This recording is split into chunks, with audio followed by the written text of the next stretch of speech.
Okay, so I wanted to do a video about making kick drums on the Monomachine. One of the things that the Monomachine has trouble doing is making punchy sine sweep kicks. There are two sample kicks in the beatbox drum kit machine, which sound great. They're full of character, but sometimes you want to make your own.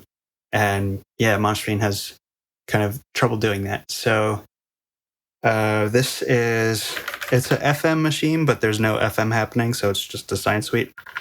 And it's this LFO here is controlling the pitch to do a exponential curve sine sweep, trying to make a punchy kick, and this is what it sounds like.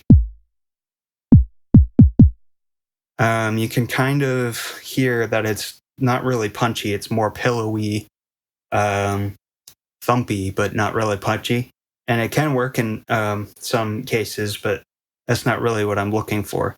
And I think what's happening here is that, as far as I can tell, the LFOs don't run at audio rate, and there's this weird hang time at the front in any trig LFO mode other than free.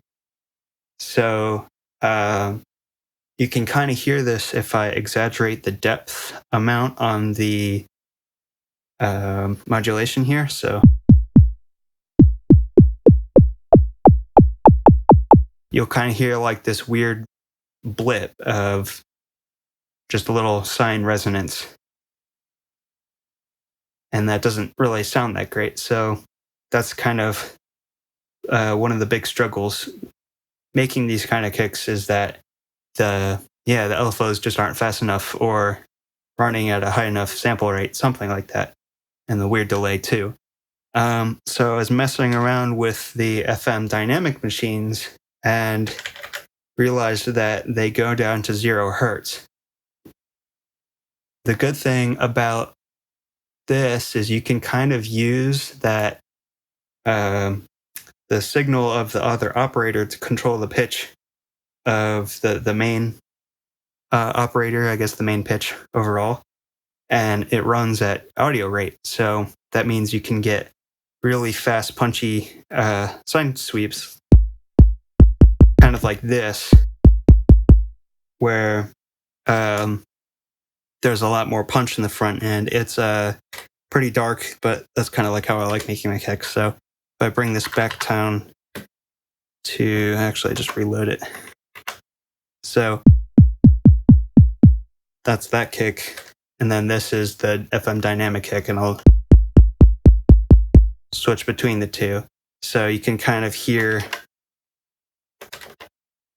the better click and the better transient of the FM dynamic machine here. So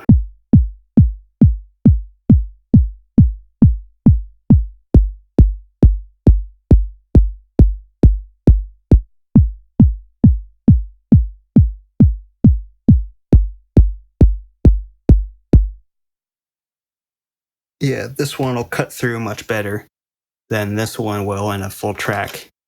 So I wanted to show you how you can make that here using FM dynamic machine.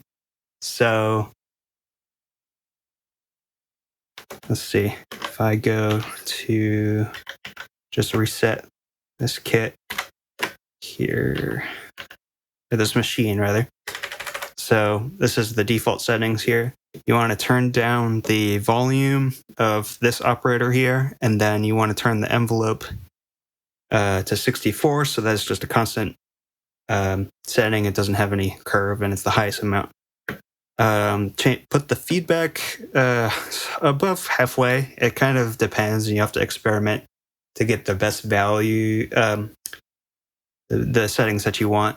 But then you want to put the second operator frequency all the way down to 0 so that it's static. And what you'll notice is it probably won't sound good right away. Like, yeah, there's no pitch sweep going on here. So what you have to do, and this is the main problem, because the Monomachine oscillators are all free running, you have to do this every time that the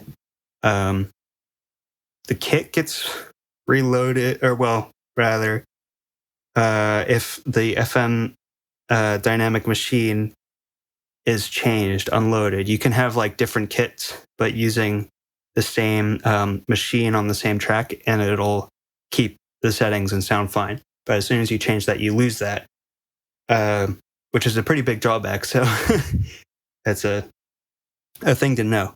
But if you go set this a little bit faster than 0, so super low frequency, and just keep on hitting, you'll notice the sound starts to change as the oscillator, oscillates. So when it goes higher, you get a higher pitch. So I like to have this steady at a steady setting so that I can listen to as this oscillates to kind of set the max frequency amount that you want for the sine sweep. So you kind of have to mess with it a bit. It's not perfect, so let me try going a little.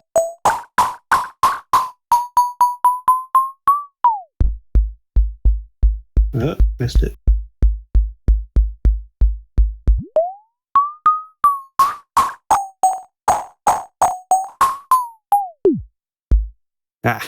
So yeah, you really have to mess with it here.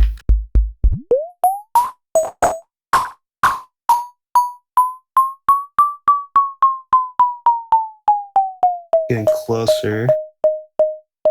Yeah, that's good. So right now that's about 600 hertz. So I think that'll work. And you can tell it's a pretty standard sine wave. There's some other artifacts happening very split second, but that's all right. We can work with it. So next thing you want to do is turn the second envelope down all the way, up all the way to 127. And it'll get the thump you want. I like to back off on it though, so you get more of a thump in the body. A little bit more of the sine sweep instead of just going straight down right away.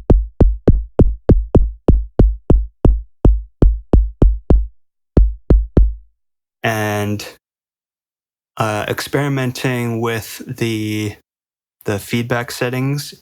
If you turn it up more, you get more of a digital character, anywhere ranging from like a aliasing transient or all the way to like pretty zappy kicks. Zaps pretty much. So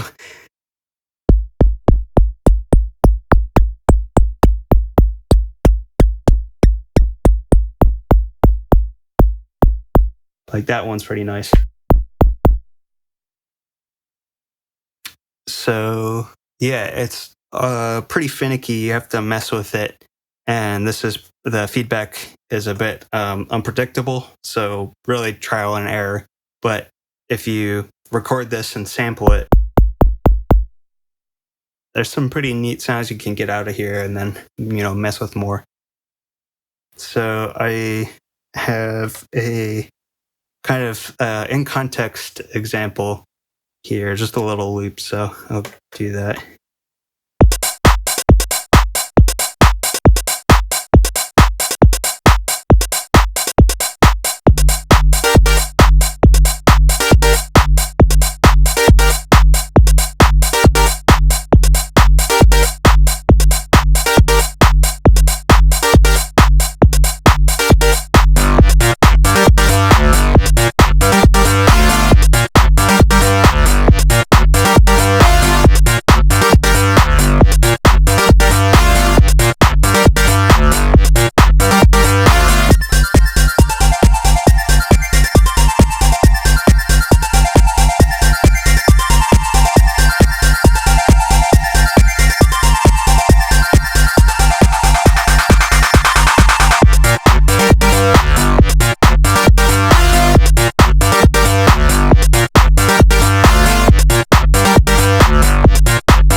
So we experiment with the FM dynamic machines using the 0 hertz operators.